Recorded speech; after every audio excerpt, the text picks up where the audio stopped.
இன்னைக்கு நடந்த புத்தக வெளியீட்டு விழாவில் பங்கேற்க முடியாததுக்கு நீங்க ஒரு ஒரு மிக நீண்ட ஒரு கடிதம் கொடுத்துருந்தீங்க. இருந்தாலும் கூட விஜய் என்ன சொல்லியிருக்காருன்னா, அண்ணன் திருமாவுக்கு ஒரு ப்ரெஷர் வச்சு வர முடியல, ஆனா அவருடைய மனம் முழுக்க இங்கதான் இருக்கும்னு நாங்க நம்புறோங்கிறாரு.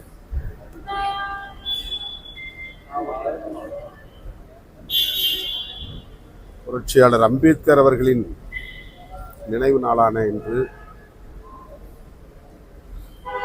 எல்லோருக்குமான தலைவர் அம்பேத்கர் என்கிற நூல் விகடன் பதிப்பகத்தாரால் வெளியிடப்பட்டிருக்கிறது.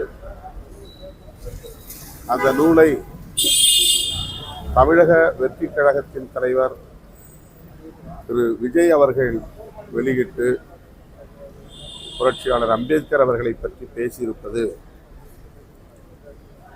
அம்பேத்கரின் கொள்கைகளை பின்பற்றக்கூடியவன் என்கிற முறையில் எனக்கும் என்னை போன்றவர்களுக்கும் மகிழ்ச்சி அளிக்கக்கூடிய ஒன்று. புரட்சியாளர் அம்பேத்கர் அவர்கள் அனைவருக்குமானவர் என்று சொல்ல வேண்டிய ஒரு சூழல்தான் இன்றும் இந்த மண்ணில் நிலவுகிறது.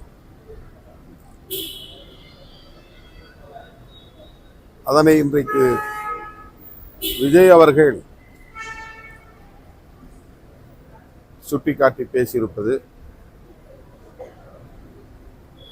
பெருமை அளிக்கிறது. ஆனால் இந்த விழாவிலே நான் பங்கேற்க இயலாமல் போனதற்கு அவர் சொல்லுவதைப் போல எந்த அழுத்தமும் காரணமில்லை. நான் சுதந்திரமாக எடுத்த முடிவு. தொடக்கத்திலேயே விகடன் பதிப்பகத்தாரிடம் நான் இது குறித்து விளக்கி சொல்லி இருக்கிறேன்.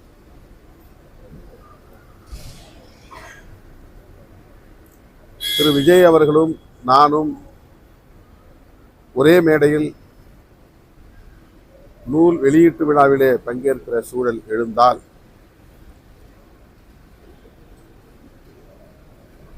இதை வைத்து அரசியல் செய்யக்கூடிய சிலர் அல்லது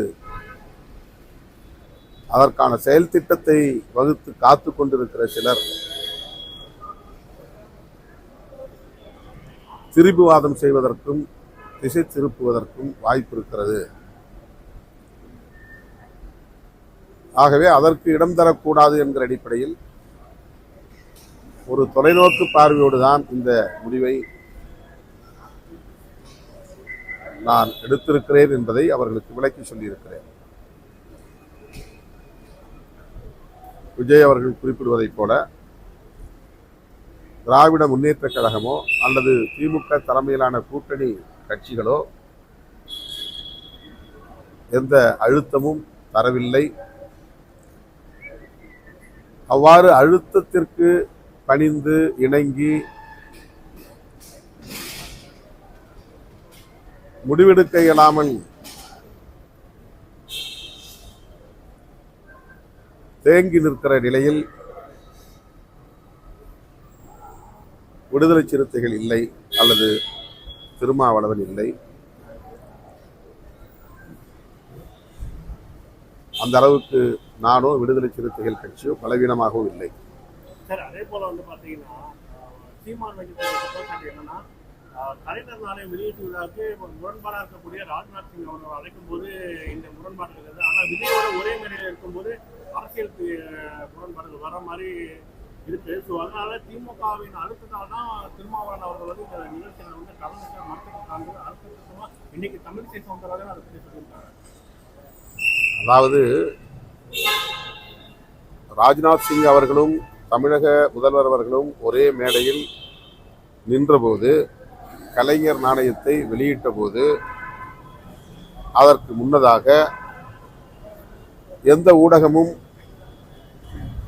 சந்தேகத்தை எழுப்பவில்லை, அரசியல் சாயம் பூசவில்லை. திமுக பாஜகவோடு கூட்டணி வைக்கப் போகிறது அல்லது பாஜக திமுகவோடு சேரப்போகிறது என்று யாரும் தலைப்பு செய்தி போடவில்லை. அதிகாரபூர்வமாக அறிவிக்கப்படாத நிலையிலேயே ஆனந்த விகடன் அச்சிடுவதற்கு முன்னாலேயே ஒரு நாளேடு இதை தலைப்பு செய்தியாக்கியது. அங்கிருந்துதான் இந்த சர்ச்சைக்கான புள்ளி தொடங்குகிறது. ஒரே மேடையில் திருமாவளவனும் விஜய் அவர்களும் நிற்கக்கூடாது என்று கருதியவர்கள், அல்லது இப்படி திருமாவளவன் விஜயோடு போகிறாரா என்ற சந்தேகத்தை திமுக கூட்டணியிலே ஏற்படுத்த விரும்பியவர்கள் இந்த சர்ச்சைக்கு பிள்ளையார் சுழி போட்டார்கள். அதிலிருந்து தொடர்ச்சியாக தேவையே இல்லாத ஒரு சூழலிலும் கூட திருமாவளவன் போவாரா போக மாட்டாரா, விஜய் திருமா இருவரும் ஒரே மேடையில் நிற்பார்களா மாட்டார்களா என்று ஒரு மாத காலத்திற்கு தொடர்ந்து விவாதம் நடத்தியவர்கள் யார்? திமுக காரர்களா, திமுக கூட்டணியில் இருந்தவர்களா, அல்லது விடுதலை சிறுத்தைகள் கட்சியை சார்ந்தவர்களா? இல்லை. இந்த பின்னணியை ஆராய வேண்டிய தேவை இருக்கிறது. ஒரு நூல் வெளியீட்டு விழாவை அரசியல் நிகழ்ச்சியாக மாற்றுவதற்கு ஏற்கனவே அவர்கள் முடிவெடுத்து விட்டார்கள், மடைமாற்றம் செய்து விட்டார்கள். மீண்டும் அவர்களுக்கு ஒரு வாய்ப்பு கொடுக்கக்கூடாது, வெறுவாய்க்கு அவல் கொடுத்த கதையாக மாறிவிடும் என்கிற நிலையில் சுதந்திரமாக நான் எடுத்த முடிவு. இதில் எந்த அழுத்தமும் இல்லை. 200 இடங்களில் இருமாப்புடன் வெல்வோம் அப்படின்னு சொல்லிட்டு இருக்காங்க. ஆனா அதுக்கு மக்கள் மைனஸ் பாடம் புகட்டுவார்கள் விஜய் பேசுறாரு. அதே மேடையில வல்லராட்சி முறைக்கு முடிவு கட்டுவோம், ஒரு தலித் கருத்தியல் சிந்தனை கொண்ட ஒருவர் முதலமைச்சராக வர வேண்டும்னு ஆதவ் அர்ஜுன் பேசுறாரு. ரெண்டு பேருடைய ஆதவ் அர்ஜுன் அவர்கள் பேசிய கருத்தில் எனக்கு உடன்பாடு இல்லை. அவர் என்ன நோக்கத்தில் அதை சொன்னார் என்று எனக்கு விளங்கவில்லை. அந்த கருத்தை நான் மறுக்கிறேன். விடுதலை சிறுத்தைகள் கட்சி மறுக்கிறது. ஒரு முதலமைச்சராக தலித்து வர வேண்டும்ங்கிறதும் உங்களுடைய கோரிக்கை. அதே மாதிரி ஒரு ஆட்சியில் பங்கு, அதிகாரத்தில் பங்குங்கிறது ஒரு நீண்ட காலமாக 25 ஆண்டு கால கோரிக்கை. அதை தான் ஆதவ் முன்வைக்கிறாரு. அதாவது நம்முடைய கொள்கை சாதி ஒழிப்பு. ஆனால் உடனடியாக அது சாத்தியமா என்றால் இல்லை. அதே போல நம்முடைய கொள்கை சமத்துவம். ஆனால் உடனடியாக அது சாத்தியமா என்றால் இல்லை. அதுபோல எளிய மக்களுக்கு அதிகாரம் வேண்டும் என்பது நம்முடைய கொள்கை, நம்முடைய நிலைப்பாடு, நம்முடைய விருப்பம், நம்முடைய வேட்கை. ஆனால் அது உடனடியாக சாத்தியமா என்றால் அதற்கான சூழல் தமிழகத்தில் இன்னும் கனியவில்லை என்பது என்னுடைய கருத்து. நாங்கள் ஏற்கனவே அந்த நிலைப்பாட்டை கொண்டிருக்கிறோம் என்பது உண்மைதான். 25 ஆண்டுகளுக்கு முன்னரே இதை நான் மேடைகளில் ஓப்பனார் அவர்களை வைத்துக் கொண்டு பேசியிருக்கிறேன். ஆனால் இன்னும் தமிழகத்தில் அதற்கான சூழல் உருவாகவில்லை என்பதுதான் யதார்த்தமான உண்மை. எனவே ஒரு இலக்கை நோக்கி நாம் பயணிக்கிற போது சாத்தியக்கூறுகளையும் கணக்கில் எடுத்துக்கொண்டுதான் திட்டமிட முடியும்.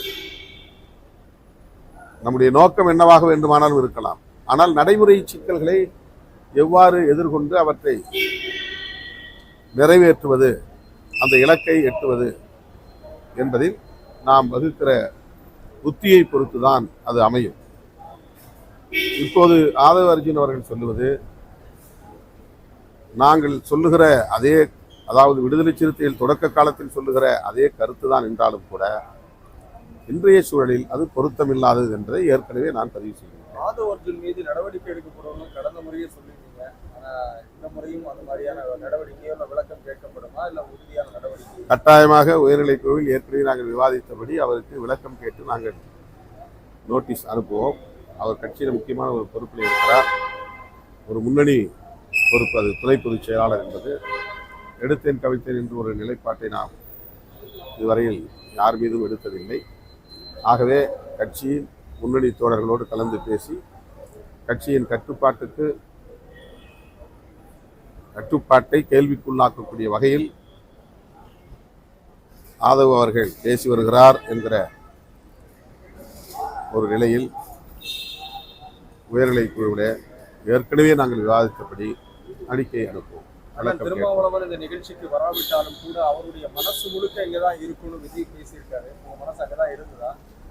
அவருடைய மனசு மேடையில் இல்லை, என்னை நோக்கியே இருந்திருக்கிறது என்று மட்டும் நான் புரிந்து கொள்ள முடிகிறது. அவர் அங்கே இருந்தாலும் நான் எங்கே இருக்கிறேன் என்று அவர் எண்ணிக்கொண்டே இருந்திருக்கிறார்.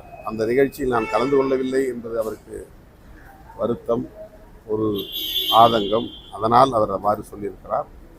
மற்றபடி எனக்கு எந்த நெருடலும் இல்லை. நான் சுதந்திரமாக எடுத்த முடிவு, கட்சியின் நலன் கருதி, கூட்டணியின் நலன் கருதி, சனாதன சக்திகளின் சூழ்ச்சிக்கு பலியாகாமல் இருக்க வேண்டும் என்கிற உறுதிப்பாட்டோடு எடுத்த முடிவு. அதே போல இந்த வேங்கவேல் விஷயத்துல தற்பொழுது வரைய திராவிடம் பேசக்கூடிய அரசு அந்த விஷயத்துல எந்த ஒரு நடவடிக்கையும் எடுக்கவில்லை அப்படின்ற மாதிரி சொல்லியிருக்காரு. அதே போல நேற்று பாத்தீங்கன்னா இந்த பல்லாவரம் பகுதியில் விஷயத்துல 3 நபர்கள் இறந்திருக்காங்க. அதுல அமைச்சர் ராம்மோகன் மக்கள் மீது தான் குடியேற்றுவது போன்ற ஒரு குற்றச்சாட்டு மக்கள் மீதே திருப்பியிருக்காரு. ஆனா இது பாத்தீங்கன்னா முழுக்க நிர்வாகத்தோட செயல் சொல்லிட்டு அண்ணாமலை எடப்பாடி கண்டனம் தெரிவித்திருக்காங்க. வேங்கவேல் பிரச்சனையை பொறுத்தவரையில் விடுதலை சிறுத்தைகள் கட்சி அடுத்தடுத்து பல போராட்டங்களை நடத்தியிருக்கிறது. தமிழக அரசுக்கு அது குறித்த கோரிக்கையை வைத்திருக்கிறது, அழுத்தம் கொடுத்திருக்கிறது. அதன் பிறகுதான் வழக்கமான போலீஸ் விசாரணை இல்லாமல் சிபிசிஐடி விசாரணைக்கு அது மாற்றப்பட்டது. சிபிசிஐடி விசாரணையில் என்ன முன்னேற்றம் ஏற்பட்டிருக்கிறது என்பது குறித்து நாங்கள் முதல்வரிடத்தில் கேட்டிருக்கிறோம். அதில் சில தேக்கம் உள்ளதை எங்களுக்கு விளக்கியிருக்கிறார்கள். அதை மூடி மறைக்க வேண்டிய, குற்றவாளிகளை காப்பாற்ற வேண்டிய தேவை திமுகவுக்கோ அல்லது தமிழ்நாடு அரசுக்கோ இல்லை என்பதை எங்களிடத்தில் அதிகாரிகள் விளக்கியிருக்கிறார்கள். விடுதலை சிறுத்தைகள் மட்டும் இன்றி எல்லா கட்சியினரும் அதை பேச வேண்டும் என்பதுதான் எங்களுடைய எதிர்பார்ப்பும் கூட. வேங்கவேல் பிரச்சனை பற்றி விஜய் பேசுகிறார் என்றால் அதை வரவேற்க நாங்கள் கடமைப்பட்டிருக்கிறோம். ஆனால் அதிமுகவோ அல்லது வேறு எதிர்க்கட்சிகளோ வேங்கவேல் பிரச்சனையில் ஏன் குற்றவாளிகளை கைது செய்யவில்லை என்று எந்த போராட்டங்களையும் அவர்கள் எடுக்கவில்லை. திருமாவளவன் ஏன் இன்னும் அங்கே ஒட்டி கொண்டிருக்கிறார் என்று மட்டும்தான் கேள்வி எழுப்புகிறார்கள். அதாவது வேங்கவேல் பிரச்சனையில் குற்றவாளி ஏன் கைது செய்யப்படவில்லை என்பதெல்லாம் அவர்களுக்கு கவலை இல்லை. வேங்கவேல் பிரச்சனையில் யாரும் கைது செய்யப்படவில்லை என்றால் திருமாவளவன் மட்டும்தான் கவலைப்பட வேண்டும், திருமாவளவன் மட்டும்தான் ஆத்திரப்பட வேண்டும், திருமாவளவன் அந்த கூட்டணியிலிருந்து வெளியே வர வேண்டும் என்ற ஒரு பொது கருத்து இங்கே உருவாகியிருக்கிறது. வேங்கவேல் பிரச்சனை மனிதாபிமானத்திற்கு எதிரானது. அதை கண்டிக்கவும் அதை எதிர்த்து போராடவும் அதிமுகவுக்கு பொறுப்பு இல்லையா அல்லது இதர எதிர்க்கட்சிகளுக்கு பொறுப்பு இல்லையா? அவர்கள் யார் எங்கே போராட்டம் நடத்தியிருக்கிறார்கள்? அவர்கள் ஏன் போராட்டம் நடத்தவில்லை என்று யாரும் ஏன் கேள்வி எழுப்பவில்லை? திருமாவளவன் ஏன் அங்கே ஒட்டி கொண்டிருக்கிறார் என்று மட்டும் கேள்வி எழுப்புகிறார்கள். ஆக அவர்கள் நோக்கம் குற்றவாளிகள் கைது செய்யப்பட வேண்டும் என்பதில்லை. திமுக கூட்டணியிலிருந்து திருமாவளவன் வெளியேற வேண்டும், அதற்கு இது ஒரு சாக்கு. இதை ஒரு குற்றச்சாட்டாகத்தான் முன்வைக்கிறார்கள். அதுபோல் இல்லாமல் உண்மையிலேயே வேங்கவேலில் பாதிக்கப்பட்ட மக்களுக்கு நீதி கிடைக்க வேண்டும் என்று விஜய் அவர்கள் குரல் கொடுப்பாரையானால் அதை நாங்கள் வரவேற்க கடமைப்பட்டோம்.